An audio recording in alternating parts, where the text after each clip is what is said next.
بسم اللہ الرحمن الرحیم۔ السلام علیکم دوستوں، آپ دیکھ رہے ہیں سید وائس 786۔ ایک بزرگ فرماتے ہیں، ایک مرتبہ میں حج کے بعد مدینہ منورہ گیا۔ ہم لوگوں نے کھانا کھانے کے بعد دسترخوان کو لے کر ایک ڈھیر پر جھاڑ دیا تاکہ روٹی کے بچے ہوئے ٹکڑے اور ہڈیوں کو جانور کھا جائیں۔ تھوڑی ہی دیر گزری کہ جب میں اپنے کمرے سے باہر نکلا تو یہ دیکھ کر حیران رہ گیا کہ ایک خوبصورت 9 سال کا بچہ ان ٹکڑوں کو چن چن کر کھا رہا ہے۔ مجھے سخت افسوس ہوا۔ بچہ ساتھ لے کر قیام گاہ میں آیا اور اسے پیٹ بھر کر کھانا کھلایا، کیونکہ میں ایک ایسی ہستی کے شہر میں تھا جو غریبوں کا والی اور غلاموں کا مولا تھا۔ میرے اس برتاؤ کو دیکھ کر بچہ بے حد متاثر ہوا۔ میں نے چلتے وقت اس سے کہا کہ بیٹے، تمہارے والد کیا کرتے ہیں؟ اس نے کہا، میں یتیم ہوں۔ میں نے کہا، بیٹے میرے ساتھ ہندوستان چلو گے؟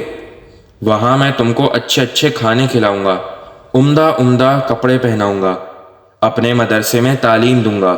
جب تم عالم فاضل ہو جاؤ گے تو میں خود تم کو یہاں لے کر آؤں گا اور تمہیں تمہاری والدہ کے سپرد کر دوں گا۔ تم جاؤ، اپنی والدہ سے اجازت لے کر آؤ۔ لڑکا بہت خوش ہوا اور اچھلتا کودتا اپنی والدہ کے پاس واپس گیا۔ وہ بیچاری بیوہ دوسرے بچوں کے اخراجات سے پہلے ہی پریشان تھی۔ اس نے فوراً اجازت دے دی۔ بچہ فوراً آیا اور مولانا کو بتایا کہ میں آپ کے ساتھ جاؤں گا، میری ماں نے اجازت دے دی ہے۔ پھر پوچھنے لگا کہ آپ کے شہر میں چنے ملتے ہیں؟ مولانا نے بتایا، یہ ساری چیزیں وافر مقدار میں تمہیں ملیں گی۔ مولانا کا بیان ہے کہ میری انگلی پکڑے پکڑے مسجد نبوی میں وہ میرے ساتھ داخل ہوا اور اچانک رک گیا۔ سرکار دو عالم صلی اللہ علیہ وآلہ وسلم کے روضہ مبارکہ کو دیکھ کر اور مسجد کے دروازے کو دیکھ کر مجھ سے پوچھنے لگا کہ بابا، یہ دروازہ اور روضہ بھی وہاں ملے گا؟ میں نے اس سے کہا کہ بیٹا، اگر یہ وہاں مل جاتا تو میں یہاں کیوں آتا؟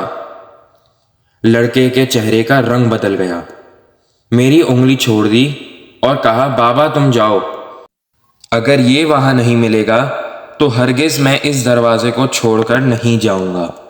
بھوکا رہوں گا، پیاسا رہوں گا، اس دروازے کو چھوڑ کر نہیں جاؤں گا۔ اسی کو دیکھتے ہوئے اپنی بھوک اور پیاس بجھاتا رہوں گا جس طرح آج تک بجھاتا رہا ہوں۔ یہ کہہ کر وہ بچہ روتے ہوئے واپس مسجد کی دیوار کے پاس جا کے بیٹھ گیا۔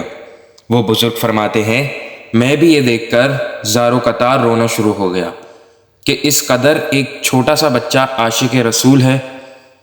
اور پھر وہ فرماتے ہیں کہ میں اسی طرح اس کو وہیں چھوڑ کر واپس ہندوستان لوٹ گیا۔ تو امید کرتا ہوں دوستو آپ کو آج کا یہ واقعہ پسند آیا ہوگا، تو پلیز اس چینل کو سبسکرائب کر لیجئے اور بیل آئیکن کو لازمی سے دبا لیجئے۔ اس سے ہماری حوصلہ افزائی ہوگی اور آپ کو آگے بھی اسی طریقے کی اچھی ویڈیوز ملتی رہیں گی۔ شکریہ، اللہ حافظ۔